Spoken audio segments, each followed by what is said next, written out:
तर आज व्हिडिओ बनवायचं कारण असं आहे की खूप दिवसापासून असते मनात कुठंतरी टोचत होतं, रुजत होतं, नाही हे कुठंतरी थांबलं पाहिजे, म्हणून मी आज हा व्हिडिओ करत आहे.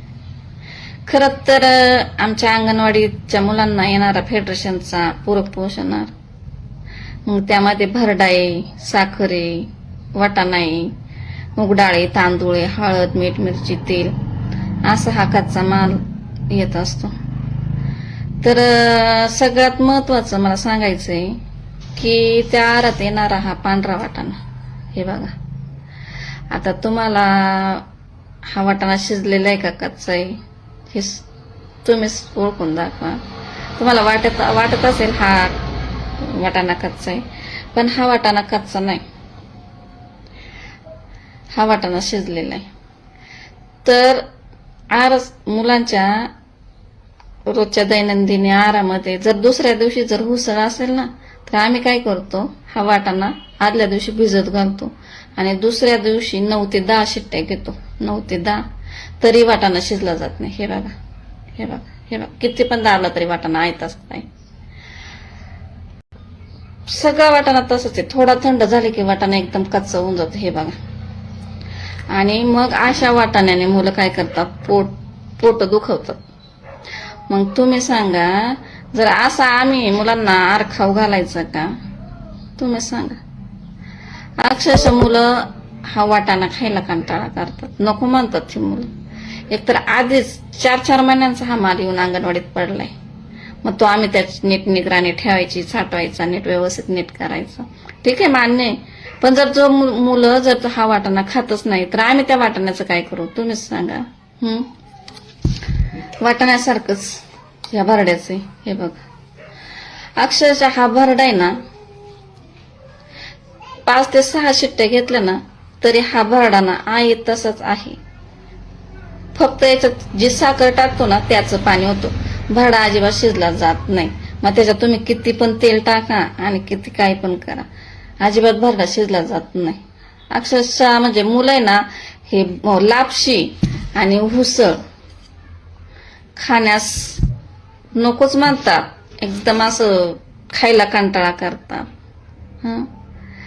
मला सांगा, जर हा वाटाणा शिजत नाही, भरडा लापशी व्यवस्थित होत नाही, तुम्ही तरी तुमच्या मुलांना असा आहार खाऊ घालान का? तर आम्ही रोज मुलांना असा आहार खाऊ घालतोय. आता त्यात आमचा पण नाही विलाज आहे, पण म्हणजे ते मला असं खूप सारखं मुलांना असं ते खाऊ घालायचं, असं कुठं तरी ते मनाला असं खूप खटकायचं. नाही, हे कुठं तरी थांबलं पाहिजे. मला शासनाला एकच विनंती आहे की जो तुम्ही आम्हाला फेडरेशनचा आहार देताय ना, तो थोडा द्या, पण चांगल्या प्रतीचा द्या, चांगल्या दर्जाचा द्या. असा हा निकृष्ट दर्जाचा माल नका देऊ आमच्या मुलांना. ह्या निकृष्ट दर्जाच्या आहाराने ना अक्षरशः मुलांची वजनं कमी होतात, वाढण्याऐवजी मुलांची वजनं कमी होतात. त्यामुळे कुपोषण वाढतं. आणि आम्ही मुलांवर एवढं लक्ष देतो, आम्ही आमच्या अंगणवाडीतल्या मुलांना ना आमच्या स्वतःच्या मुलांसारखं जपतो. आणि तुम्ही जर आम्हाला जर हा न शिजणारा वाटाणा, न शिजणारी लापशी भरडा देताय, सांगा ना बरं. ह्या लापशीच्या भरड्याचं प्रमाण असे, 1 किलो लापशीला जर पावशेर साखर, ती लापशी गोड होईल का हो? असं तुम्ही प्रमाण ठरवून आम्हाला दिलेलं आहे. अक्षरशः लापशी गोड होत नाही आणि मुलं खात नाही. म्हणून म्हणजे मला एक शासनाला सांगायचंय आणि आपल्या अन्न भेसळ प्रशासनाचे आयुक्त अधिकारी तुकाराम मुंडे साहेब, त्यांना पण माझी खूप कळकळीची विनंती. तुम्ही आतापर्यंत जिथं जिथं अन्न भेसळ आहे तिथं तिथं तुम्ही छापे टाकले, कारवाई केली, चांगली गोष्ट आहे. पण आमच्या ह्या अंगणवाडीच्या येणाऱ्या ना या निकृष्ट दर्जाच्या आहारावरती ना खरंच तुम्ही प्रतिबंध करा. म्हणजे हार नकोच आहे आमच्या मुलांना, नाही खाऊ घालूशी वाटत. अक्षरशः मुलं कंटाळतात आहार खाण्यासाठी. आमची छोटी छोटी मुलं एक आशेने अंगणवाडीत येत असतात, काहीतरी गोड खायला मिळेल, काहीतरी खाऊ चांगला मिळेल, ह्या आशेने मुलं येतात शाळेत. आणि तुम्ही जर आम्हाला असा न शिजणारा वाटाणा, न शिजणारी लापशी देताय आणि आम्ही ती मुलांना खाऊ घालायची, कितपत योग्य वाटते?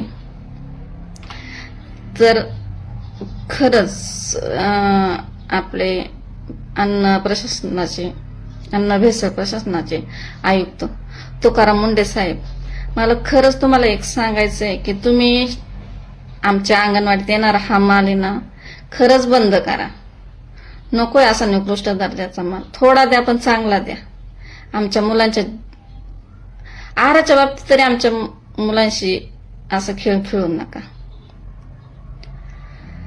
तर माझ्या अंगणवाडीच्या ताईंना पण माझा एक कळकळीचा निरोप आहे की तुम्ही जास्तीत जास्त हा व्हिडिओ शेअर करा